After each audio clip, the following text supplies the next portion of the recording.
20 साल से मैं ये कहता रहा हूँ कि राम कभी भी अयोध्या में पैदा नहीं हुए।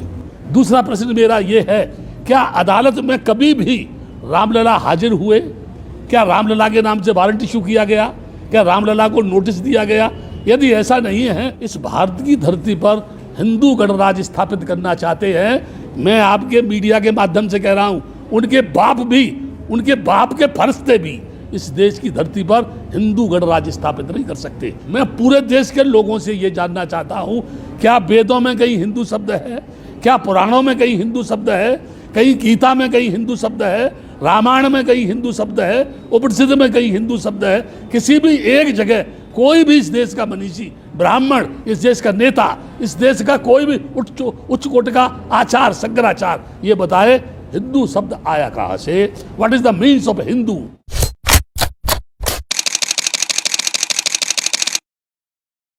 उसकी जो मूल लड़ाई थी अयोध्या की, वो मूल लड़ाई का जो आधार था वो ये था कि who is the real owner of this land, यानी वो बाबरी मस्जिद है अथवा राम की जन्मभूमि है।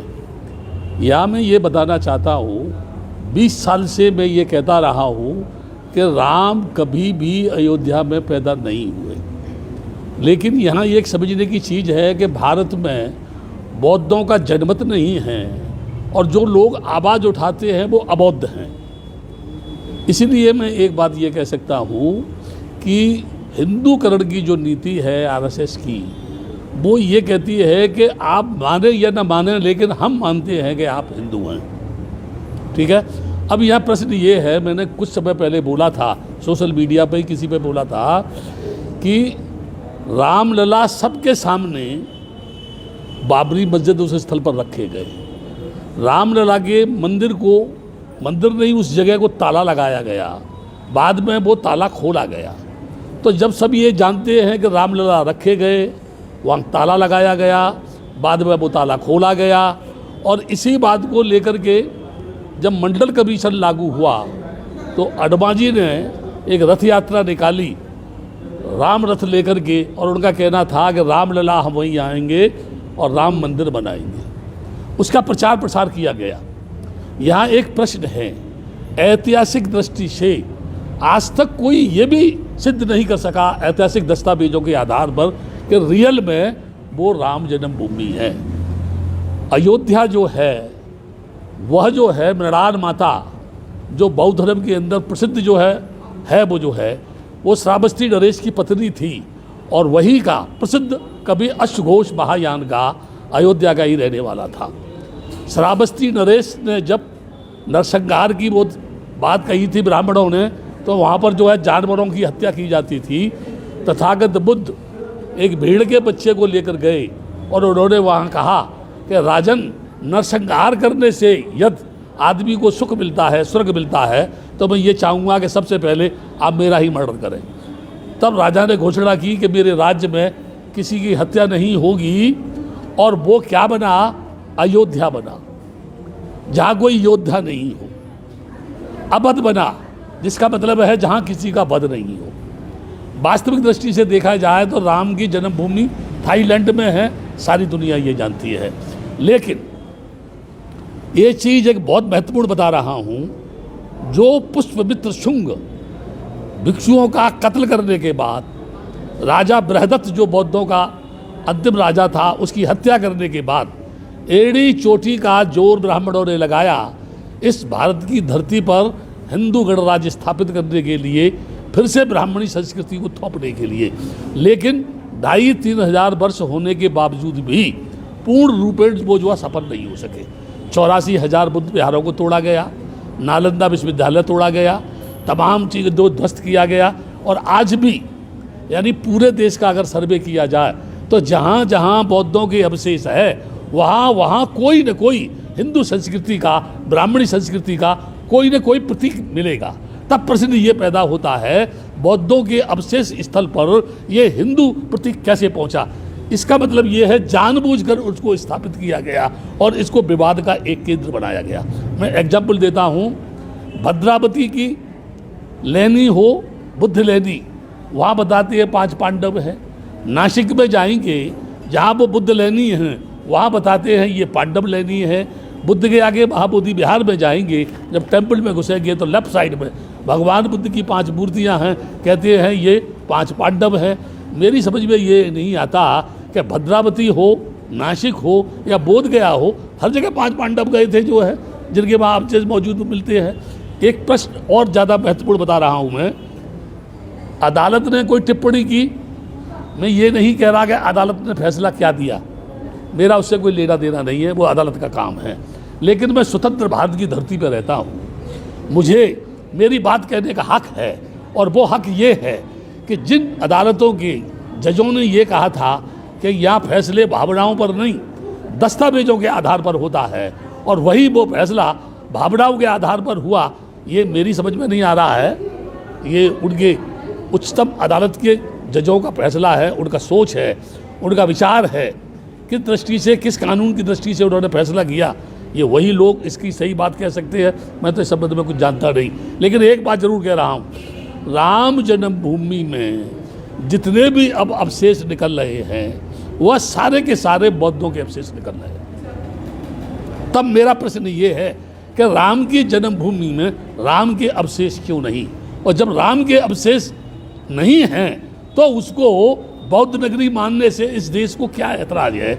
बल्कि मैं ये कहूँगा कि जो प्रधानमंत्री विदेशों में जाकर ये कहता है मैं बुद्ध भूमि से आया हूँ, मैंने तुमको बुद्ध दिया है, मैं उस प्रधानमंत्री से जानना चाहता हूँ कि वह प्रधानमंत्री इस भारत की बुद्ध भूमि को राम जन्मभूमि किस आधार पर बनाना चाहता है, या राम का मंदिर किस आधार पर बनाना चाहता है। ये एक प्रश्न, विचारणीय प्रश्न है। ये पूरे देश में लॉकडाउन है, मंदिर बंद है, मस्जिद बंद है, गिरजा बंद है, गुरुद्वारे बंद है, सब जगह ताला लगा हुआ है, यानी भगवान के मंदिर में भी ताला लगा है। और हमारे देश के 33 करोड़ देवता, इस सृष्टि का मालिक भगवान स्वयंभू जो है चुप है, मौन है। तो मैं समझता हूँ कोरोना वायरस से कहीं वो भी भयभीत तो नहीं है। अगर वो भयभीत है तो मैं कैसे उसको मानूँ कि वो भगवान है। दूसरा प्रश्न मेरा ये है, क्या अदालत में कभी भी रामलला हाजिर हुए? क्या रामलला के नाम से वारंट इशू किया गया? क्या रामलला को नोटिस दिया गया? यदि ऐसा नहीं है तो ये किस तरीके के आधार पर उनको वहाँ यानी वो विराजमान हो गए।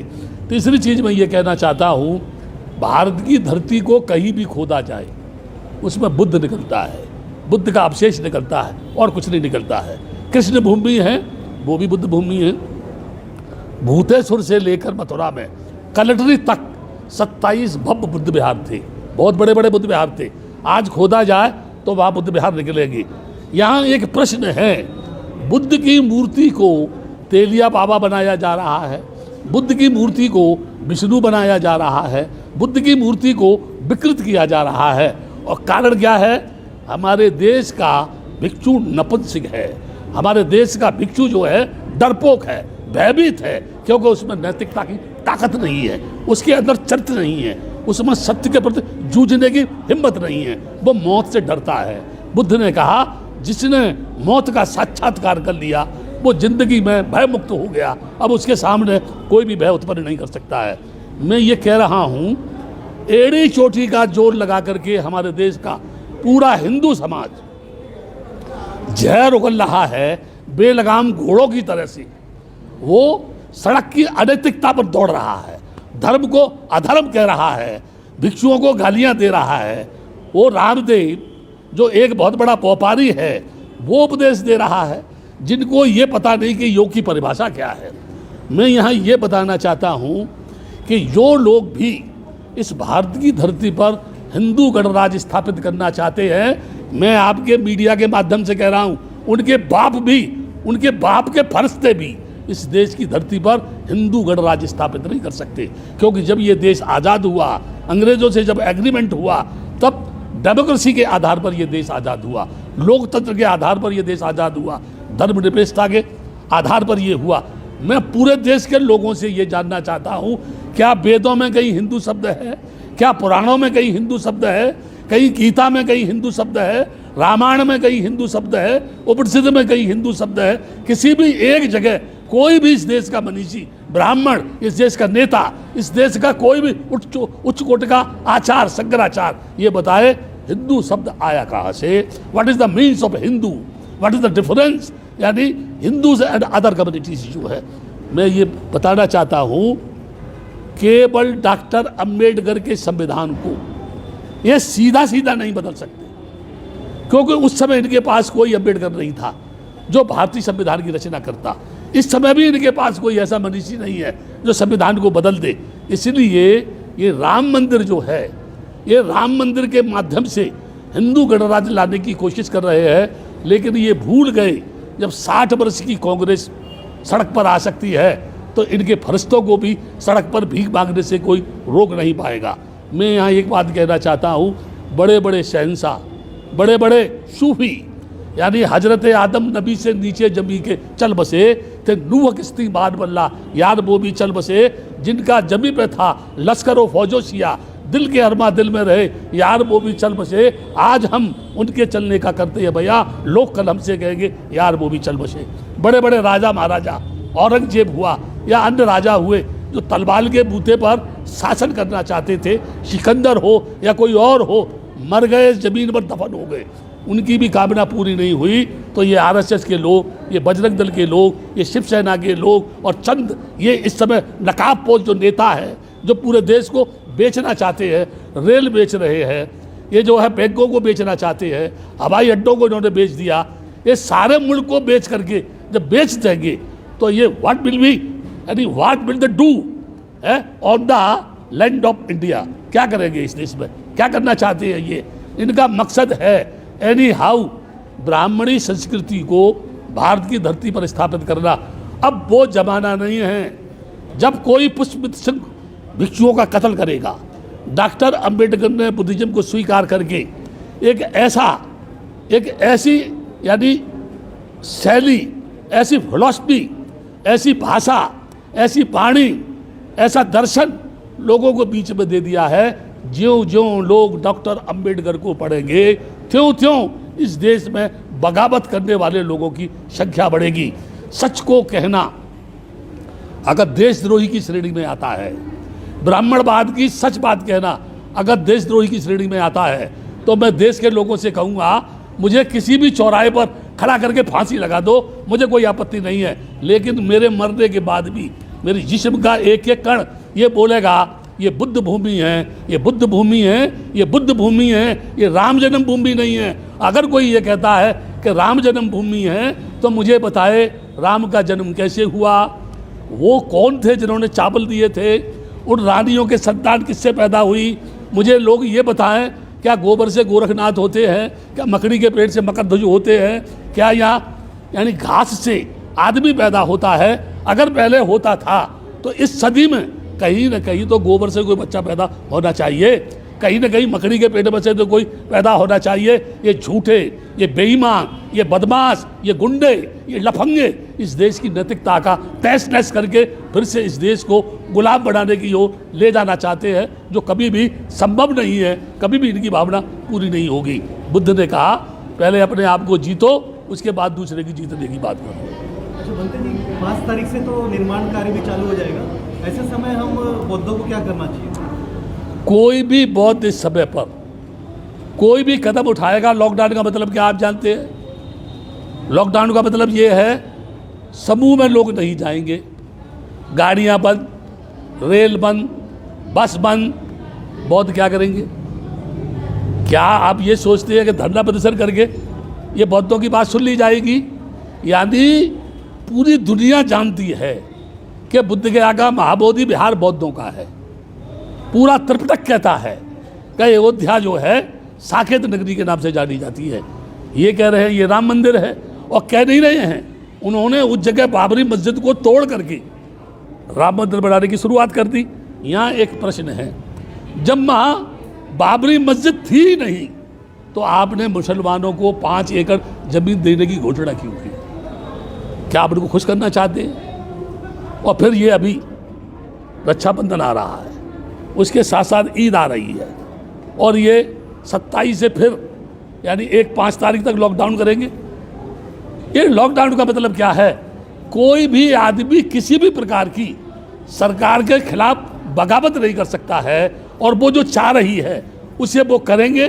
लेकिन मैं एक बात बता रहा हूँ, ये कुछ भी कर ले, ये सफल नहीं है। मंदिर बना ले, ठीक है ना, मंदिर बना ले। ये अभी भी किसी ने कहा, मैं कह रहा हूँ इस बात को, जितने भी मंदिर हैं भारत की धरती पर, अगर उनके पुजारियों को वेतन के अलावा जो भी फंड है वहाँ, अगर पूरा फंड ये सरकार ले ले तो 130 करोड़ लोगों की समस्या का समाधान हो सकता है। लेकिन ये ऐसा नहीं करेंगे, क्योंकि मंदिर के नाम पे तो भड़काते हैं, ये मजहब के नाम पे तो लड़ाते हैं ना। इसलिए ये नहीं चाहेंगे। आप मुझे बता दीजिए, जिस भगवान को कभी देखा नहीं, जिस भगवान से कभी बातचीत नहीं हुई, जो भगवान कभी आया नहीं, जिस भगवान को पूर्वजों ने नहीं देखा, लोगों के बाप दादों ने नहीं देखा, और ये कह रहे हैं कि वो है, कहाँ है, किस जगह है। और फिर अंत में कहता हूँ, जब आदमी ही दुनिया में नहीं रहेगा तो फिर भगवान को मानेगा कौन, इन मंदिरों में जाएगा कौन, इनकी पूजा कौन करेगा, इनको चढ़ावा कौन देगा। तो आवश्यकता मंदिर बनाने की नहीं, आवश्यकता आदमी के जीवन को बनाने की है, आदमी के जीवन को सुखी बनाने की है, लोगों को अच्छी शिक्षा देने की है, लोगों को अच्छी टेक्निकल एजुकेशन देने की है, लोगों की बेरोजगारी की समस्या हल करने की है, लोगों को नौकरी देने की है, नारी को पढ़ाने की, आगे बढ़ाने की है, उसकी नैतिक यानी शिक्षा के माध्यम से उसके चरित्र का निर्माण करने की है। तब जाकर के इस देश का भला होगा। एक तरफ कहते हैं बेटी बचाओ, दूसरी तरफ बेटी के साथ बलात्कार होता है। एक तरफ कहते हैं भारत माता की जय हो, और वही भारत माता की छाती पर नारियों का हनन किया जाता है, चरित्र हनन किया जाता है। ऐसा क्यों?